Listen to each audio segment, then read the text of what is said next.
This is the story of how my wife of 9 years decided a long weekend in Miami with another man was worth blowing up everything we'd built together, and how I watched her act genuinely confused when the consequences showed up faster than her return flight.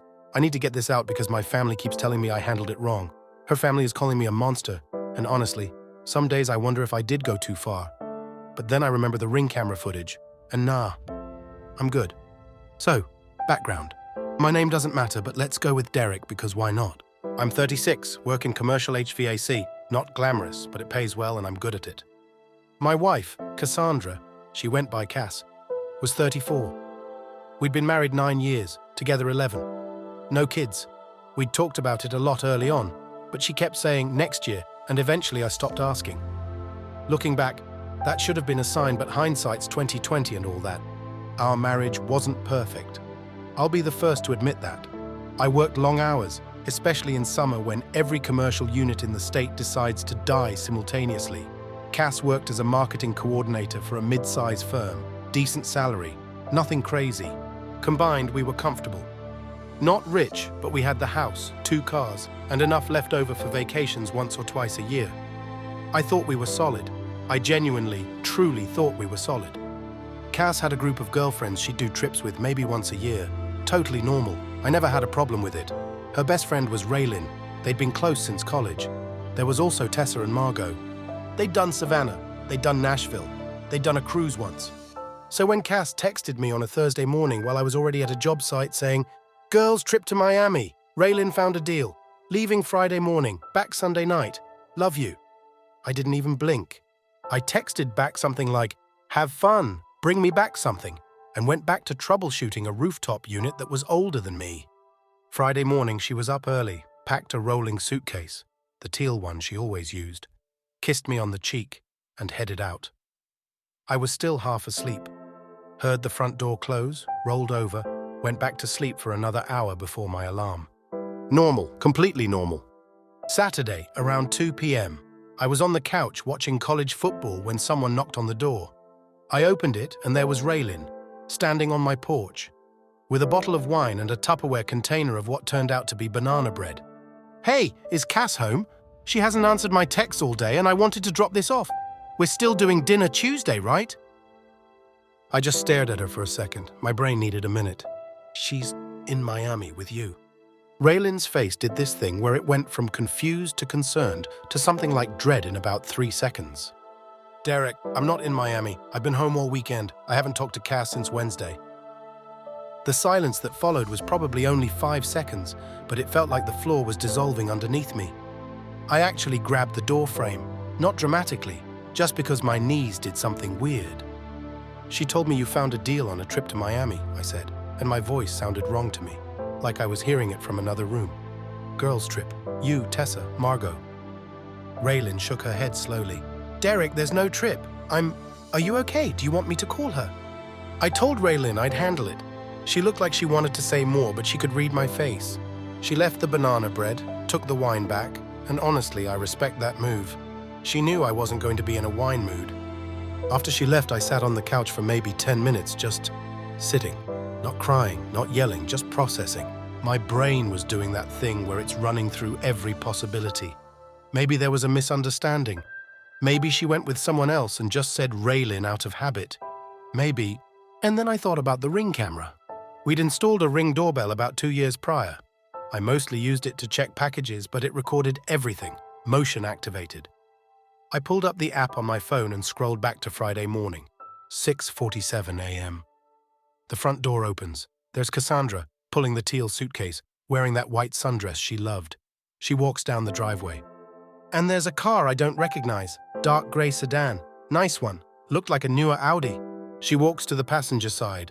The trunk pops. She puts the suitcase in, and she gets in the front seat. The driver leans over and kisses her. Not a peck, not a friendly thing. He kisses her, and she puts her hand on his face while he does it. I couldn't make out his face super clearly, but I didn't need to. The body language told me everything. The way she touched him was familiar, comfortable. This wasn't new. I watched that clip maybe 4 times. Then I put my phone down, walked to the kitchen, poured myself a glass of water, drank it, and said out loud to my empty house, "Okay, so that's what's happening." And something kind of clicked in me. Not rage exactly. More like clarity. Like I'd been squinting at something blurry for years and someone just handed me the right glasses. All those late nights at work events. The new gym routine 6 months ago. The way she'd started angling her phone screen away from me. How she'd gotten weird about me touching her phone to change the music in the car. Individually, nothing. Together, a whole different picture. I didn't call her. I didn't text her. What I did was call my buddy Owen, who's a divorce attorney. Well, he does family law, which includes divorce. I called him on a Saturday evening and he picked up because Owen's the kind of guy who always picks up. Owen, I need to talk to you Monday morning. It's about Cass. He paused. You okay? Not really, but I'm thinking clearly, which I think matters more right now. Come by at 8. Don't do anything stupid this weekend. Define stupid. Don't destroy her stuff. Don't confront her in public. Don't post anything online. And for the love of God, don't change the locks until we talk. Noted. I'm going to be honest. I did not fully follow Owen's advice, but I'll get to that. Saturday night, I barely slept. I just lay there staring at the ceiling thinking about 9 years. 9 years of holidays and inside jokes and building this life, and the whole time, well, not the whole time. I don't know when it started, but long enough that she was comfortable getting picked up from our house, from our driveway, on our Ring camera. The audacity of it was almost impressive. Sunday, I woke up early, too early, like 4 a.m. early. I made coffee and I sat at the kitchen table and I made a list. I know that sounds psycho, but I'm a methodical person. It's why I'm good at HVAC diagnostics. You follow the system, you check every component, you find where the failure is. Same energy. My list. 1. Save ring footage. Download it, back it up to cloud, email it to myself. 2. Screenshot her text about girls' trip to Miami. 3. Check phone records, we were on the same plan still. 4. Talk to Owen Monday morning before doing anything else. 5. Do not talk to Cass before talking to Owen. Number 5 was the hardest one, because she was texting me all weekend. Little updates that I now realized were completely fabricated. OMG, the beach is amazing. Raylin is already sunburned, LOL. She sent me a photo of a cocktail on what looked like a hotel balcony. Every text was a lie, and every text made me calmer somehow. Like each lie was just confirmation that I wasn't overreacting. I responded normally. Nice. Ha, tell her to use sunscreen. Looks good. Grey rock energy before I even knew that was a term. Sunday evening around 7 p.m. I got a text. Landing in an hour, can't wait to sleep in my own bed. And this is where I deviated from Owen's advice. I went to the bedroom and packed Cass's suitcase. Not the teal one she'd taken, her other one, the black one. I packed it methodically. Clothes, toiletries, shoes. Enough for a week, maybe more. I wasn't cruel about it. I folded everything. I included her favorite hoodie because it was November and nights were cold. Then I put the suitcase on the front lawn and I changed the locks. I know, Owen said don't. But here's the thing. I'd been thinking about this for 48 hours and the thought of her walking through that door, kissing me on the cheek with the same mouth she'd used on someone else all weekend, and pretending everything was normal while I knew I couldn't do it. I physically could not do that. Some people can play the long game. I can play a medium game at best. Around 8:30 p.m. a car pulled into the driveway. Not the Audi, an Uber. I watched on the Ring camera from the living room. Cass got out, tanned, looking relaxed, pulling the teal suitcase. She started walking toward the front door, and then she saw the black suitcase on the lawn. She stopped, just stood there staring at it. Then she looked up at the house. I could see her face on the camera, and the expression was, I wish I could describe it properly. It wasn't guilt, it was surprise. Like she genuinely could not fathom how this was happening. She tried the front door. It didn't open. She tried again. Then she started knocking.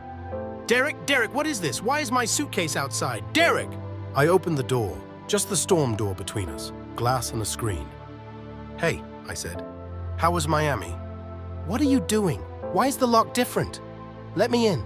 How was Miami, Cass? It was fine. It was, Derek, what is going on? You're scaring me. Was Raylin fun? She get over that sunburn? And I watched her face change. The confusion didn't leave, but something else crept in behind it. A flicker, like a hard drive spinning up. Raylin came by Saturday. Brought banana bread. She seemed confused when I told her she was supposed to be in Miami with you. Cass opened her mouth and nothing came out for a second. Then, okay, so it wasn't Raylan. I went with someone from work. I just said Raylan because it would be weird to tell your husband you were going to Miami with someone he doesn't know. It was a group from the office, Derek. You're making this into something. I have the ring footage, Cass. That stopped her. Full stop, like someone hit pause. I saw him pick you up. I saw you kiss him in our driveway, on our camera, that we installed together. The silence lasted maybe 8 seconds, and then she started crying. And look, I'm not made of stone. 9 years. I loved this woman. Watching her cry on our porch with a suitcase at her feet was not enjoyable, but the tears felt strategic, and I'd had 48 hours to get past the emotional part and into the practical part. Derek, please let me in so we can talk about this. Please, it's not what you think. It's exactly what I think. You can stay at whoever picked you up in that Audi, or Raylan's, or a hotel. I don't really care. But you're not sleeping in that house tonight. You can't just lock me out! This is my house too! You're right, it is. And that's something a lawyer is going to sort out. But tonight you're not coming in. She grabbed her phone and I figured she was calling her mom. I was right. 20 minutes later, her mother, Diane, called me. Now, Diane and I had always gotten along fine. She liked that I was handy and had a steady job. But that night she came at me like I'd committed a felony. Derek, you need to let Cassandra into that house right now. You have no right to lock her out of her own home. I don't know what she supposedly did, but she went to Miami with another man after telling me she was going with Raylan. I have it on camera. What? Ask her. I'll wait. Muffled conversation. Then Diane came back on, and her tone had shifted about 30 degrees. Derek, I think you two need to sit down and talk about this like adults. I think Cass needs to find somewhere to sleep tonight, and I need to talk to my lawyer in the morning. That's what I think. Diane didn't call back. Cass texted me maybe 40 times that night. I read them all but didn't respond to any. They went through the full spectrum. Apologetic, angry, pleading, threatening, back to apologetic. The threatening ones were interesting. I'll call the cops and tell them you locked me out. Monday morning, 8 a.m., I was in Owen's office. He looked at the ring footage, looked at the texts, looked at me. Okay. First, don't change locks on your spouse again.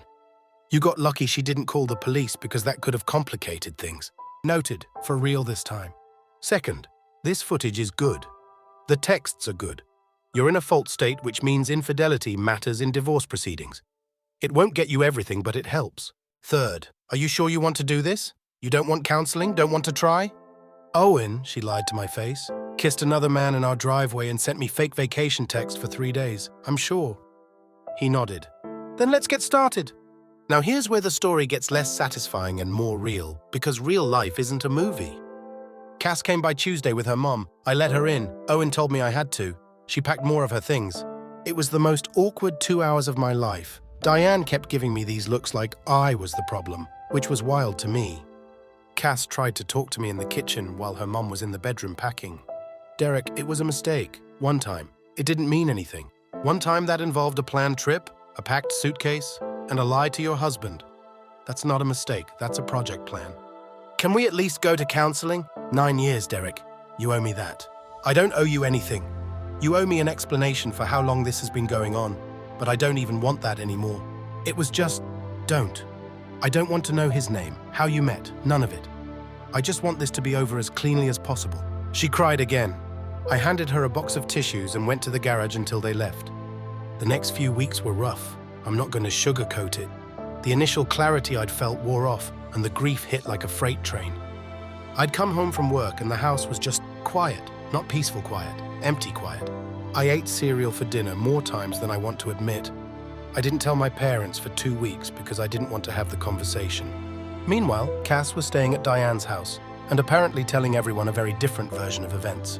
In her version, I was a controlling, emotionally distant husband who had driven her to seek affection elsewhere and then had cruelly locked her out when she tried to come home and work things out. She told this to our mutual friends. She told this to her co-workers. She told this to anyone who would listen.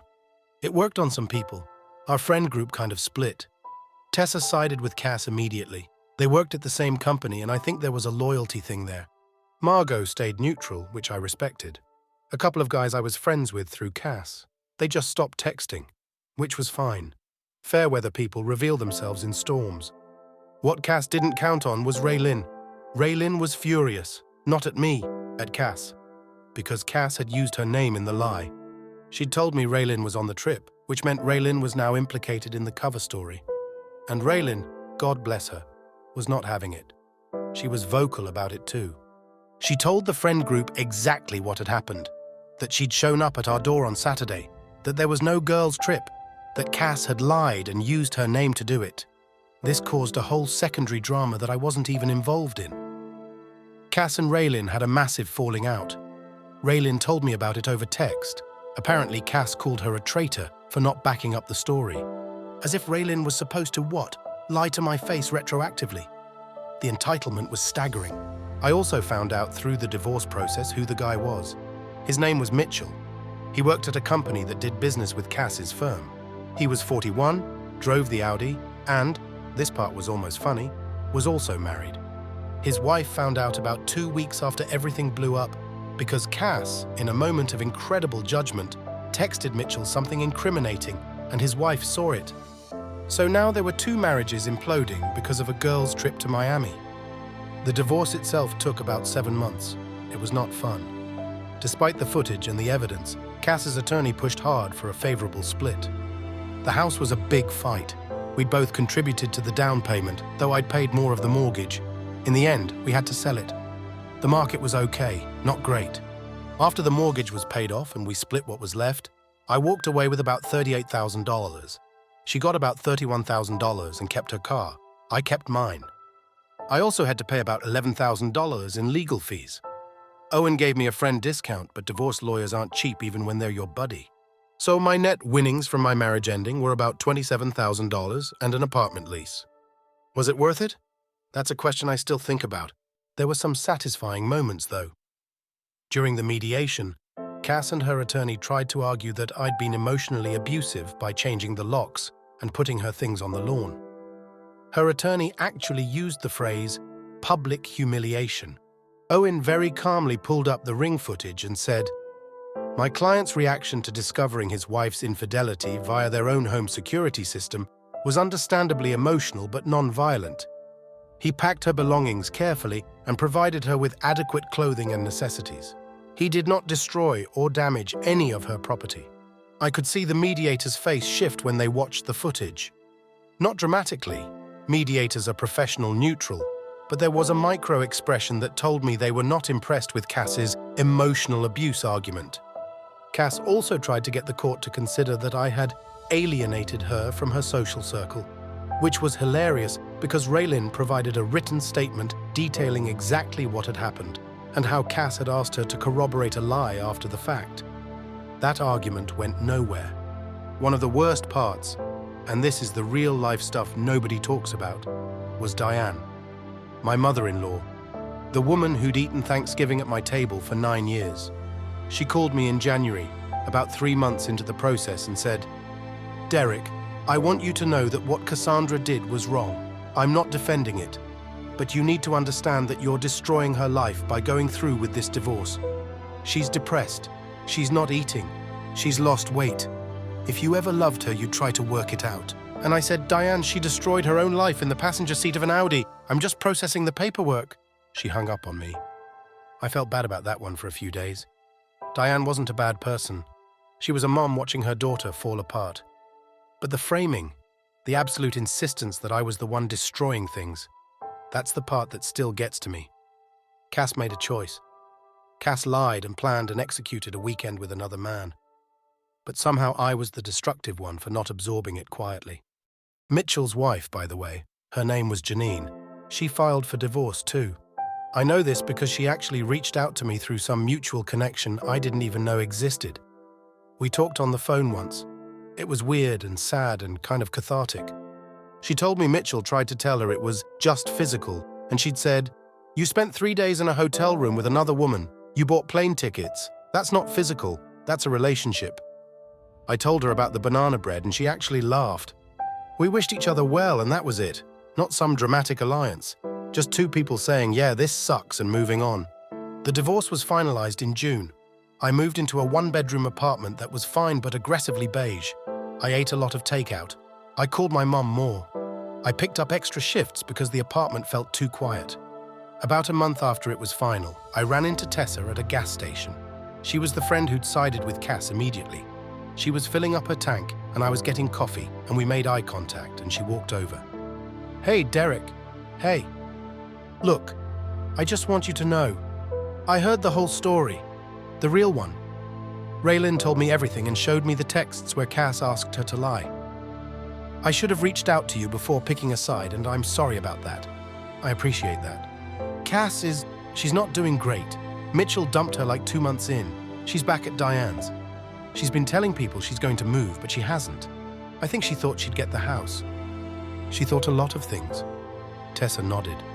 "For what it's worth, I think you handled it better than most people would have. For what it's worth, I wish there was nothing to handle." That was a real moment.